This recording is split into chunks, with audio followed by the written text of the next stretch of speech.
Welcome to Frank Ranks Week 26. We got Marvel, we got DC, and we got Independence. Who's going to be number one? Let's find out right now.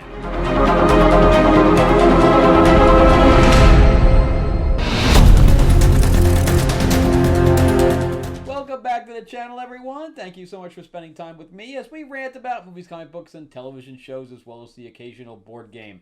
I'm your host, Frank Zanca. I'm an award-winning screenwriter, novelist, and comic book writer, as well as a filmmaker. And yeah, we're going to get into this week's books and see who's going to come out on top. But I want to thank everyone who supported the GoFundMe for my mom's funeral and sent me condolences and everything like that. I greatly appreciate it. Yesterday was the funeral, and it is what it is. I got through it. So, all right. So let's jump into these games, these books. But let me give me a thumbs up if you can. If you can subscribe, please do. Share this video out there. And I want to show you. I got a new figure for my collection. So this came in just the other day, and it is Hera from Ahsoka. I am not a fan of Ahsoka, as everybody knows, but I do love Hera as a character from not Clone Wars, but Rebels. So yeah, I'm glad this came in, and I think it looks pretty good. I forgot the actress's name, the Ewan McGregor's wife. But anyway, I'll show you that. I did an unboxing for it too, if anybody wants to check that out. It's in my channel as well. All right, so let's jump into. I'm going to go through 7 books this week. So let's jump into number 7, and we're going to start with a DC book at the bottom of the barrel. And that is Zatanna, number 6. And all I can say is, thank God it's over. Thank God it is over. So this is written and drawn by the same person. And like I always say, sometimes you just got to stick in your lane, man. No, not everybody's John Byrne that can write and draw. So this artist is very, very good. But he cannot write, and he just cannot write. This entire thing is so convoluted. It's crazy. I don't even know what was going on half the time. We had Blue Devil in there that he didn't think he was worthy, and he thought that the demon skin or whatever else was turning him. And then you have the demon that was trying to manipulate everyone, and then she tried to get the white, Mrs. White or whatever it was, to turn on him, which she did. And then there was another female demon that was really controlling everything, and she turned her into a bird or something. I don't know. But at the end of the point, I just didn't care. I didn't care. It was pretty pictures, and that was about the extent of it. I'm like, I can't even try to read into this because the story is so bad. It's so bad. Anyway, it's over, and I won't be, if he does a part 2 or whatever, I won't be getting it because the pretty pictures aren't good enough. All right, but same thing with Magic. Like Magic, I thought was going to be over by 6. And then they said it was like an ongoing series. No, I'm done. I'm done. I gave things 8 issues if I think it's a mini series, but whatever. All right, but now we're gonna switch over to Marvel. So we're going from DC to Marvel, and this is number 6, and this is Star Wars by Alex Segura. And I was really looking forward to this because I really like Valance. And having these 3 together, look how cool that cover is. We have Lando, we got Han, and we got Valance. I'm like, well, there's just a recipe for adventure right there. And it's just not. It's just not. The half the book is this flashback about this other character that I just don't care about. Plus, Lando's got a purple cape and an orange. I don't think purple and orange goes together. I don't know who's the coloring on there is bad. And then they switch over to Luke with his wingman, and he finally shows up when she's looking for it. It's convoluted. I don't know what Alex Segura is doing. He just doesn't get Star Wars. I just don't know what he's trying to go for here. And the whole thing with the Trade Federation fight and everything like that, not even mentioned. So I thought that was going to be like the A plot with this, system that turned on the New Republic that Leia was negotiating with. Not even mentioned. So I just don't know. He's all over the place, which is really weird because he writes Dick Tracy extremely well and very concise, and the storyline, we are going from A to B, and then we get this that it's just like a convoluted mess. And by issue 3, I'm already looking to drop it, and it's like my favorite IP in existence. What is it with that nobody gets Star Wars? I mean, has it just been so removed from the 70s now and early 80s that just nobody gets it anymore, and they're trying to put their own spin on everything that it just doesn't, it's just not even appear as Star Wars anymore, so I'm going to give this till issue 5, and then I'm done. I do like Jedi Knights that by Guggenheim's doing, and I did like the first issue of Afra. I did get the second one, so let's hope the second one's as good as the first, and that'll be the only 2 I get then if I drop the main Star Wars issue, which is weird because all the main characters are, I don't know what the hell. All right.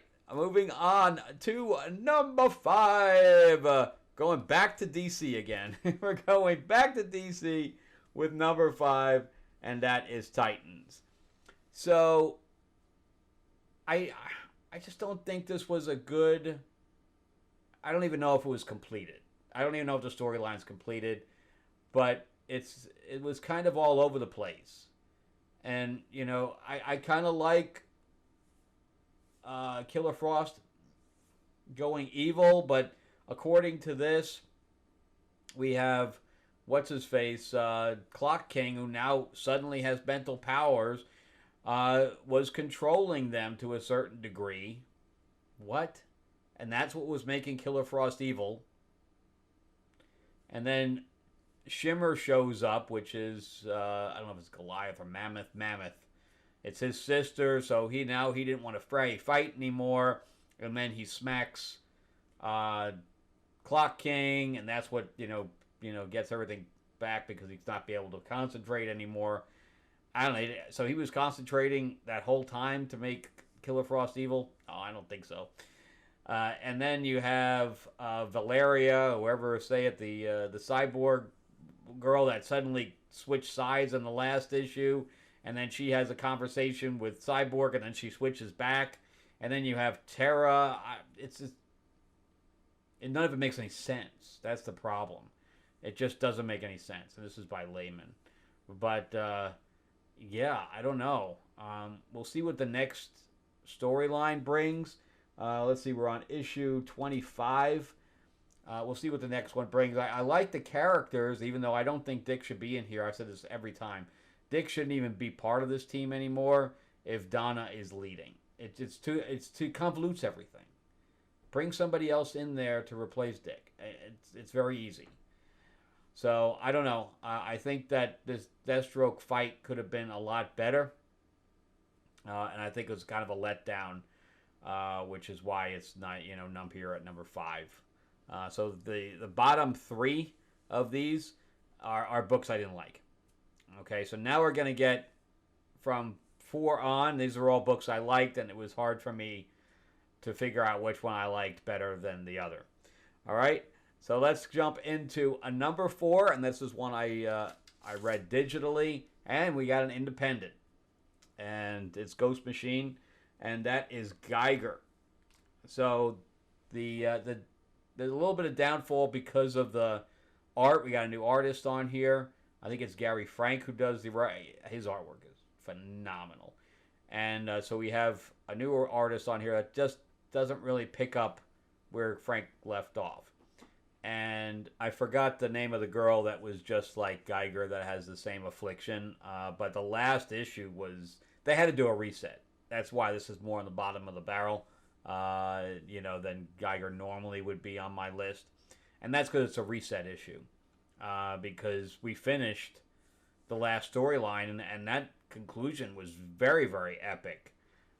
With her setting off the bomb, and then him trying to absorb it, and him going to die, so she lets go of her stuff, so he absorbs her stuff as well, but then it was going to kill him, so she reabsorbed it and then basically left. Arden. And, but yeah, so there was that, and that's how that one ended, with them going to see these girls that I guess that he was acquainted with or whatever else, and then he introduced a knight as his friend, and the guy started crying. But here we have Molotov Cocktail. That's what I'm going to call him. That's what it's Molotov or whatever else. The name of the scientist that basically, I think he had something to do with the nuclear explosions, and then he gave the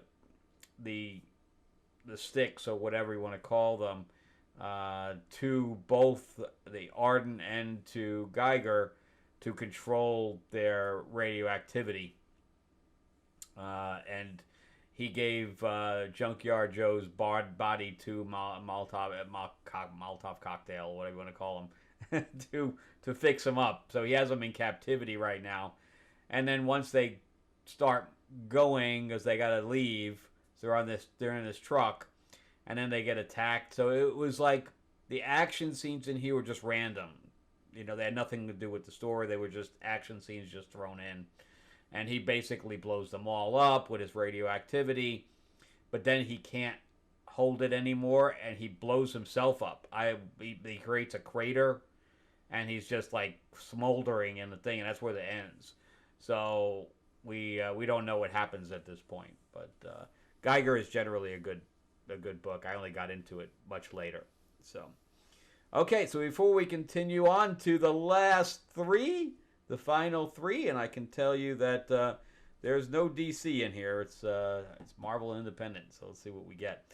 But remember, too, that I am a writer myself. If you'd like to check out anything that I've written, you can click link in the description below for my Amazon stuff, or you can just type my name into Amazon and it'll come up.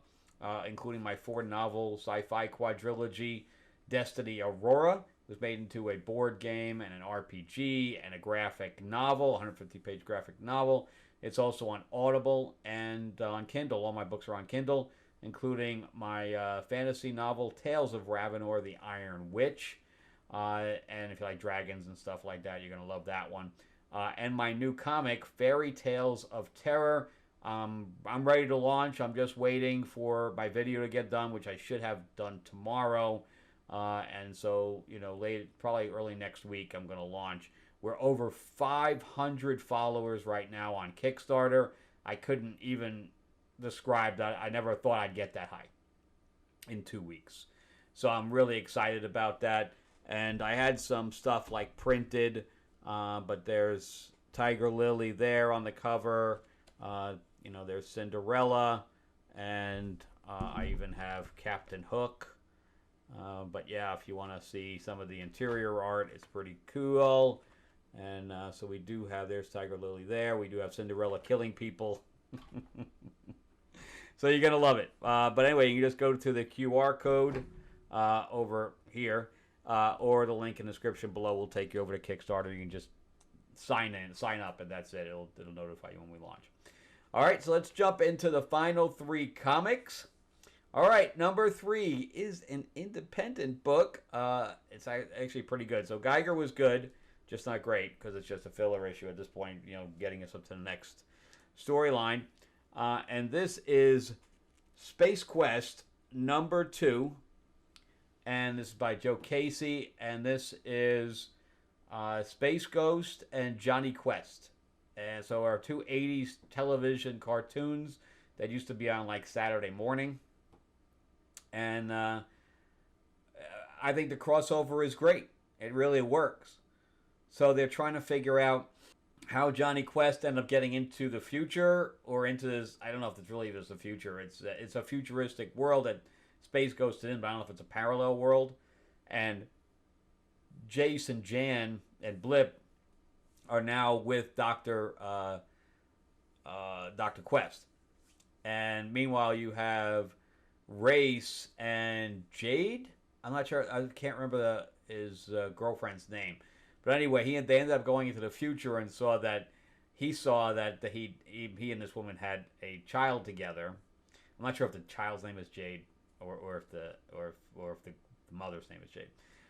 But anyway, she doesn't know anything about that, and he doesn't really want to tell her, but he kind of wants to rekindle the relationship in case, to be able to, foster a child together to make the future come true.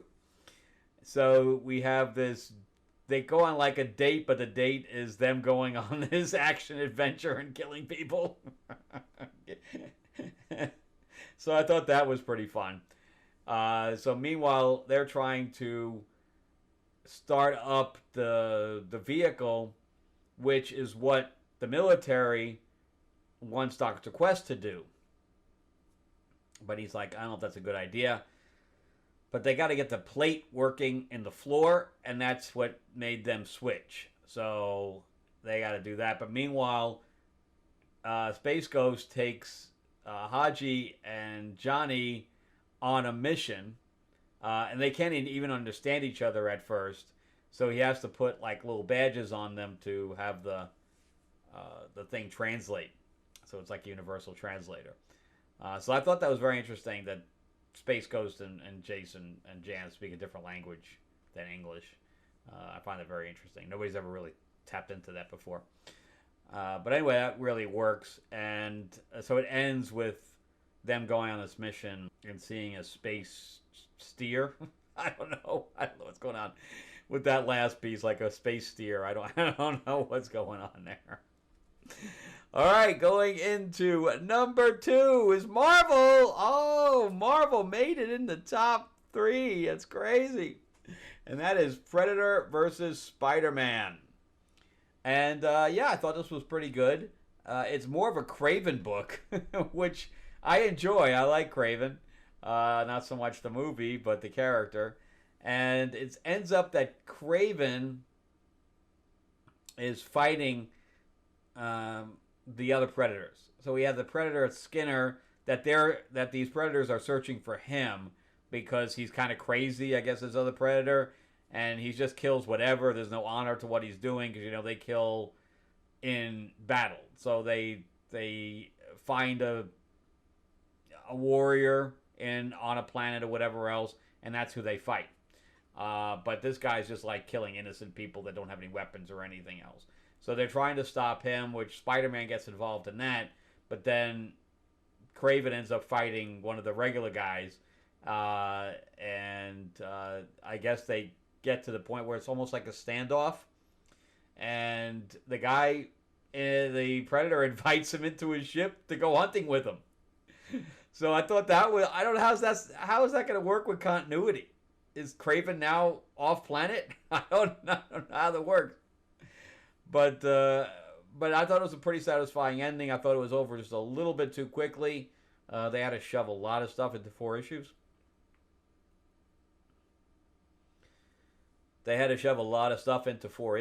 So I thought that was really interesting. I don't know. It was a little quick. All right, so number one. What's it going to be? It's independent. And it is Image and Skybound. And that is G.I. Joe number 9. Going to 9 already. And this is the story of CoverGirl and Baroness. And Baroness is still part of G.I. Joe. She hasn't turned into Cobra yet. And she wants a break. And CoverGirl went with her. And she went to check on her parents.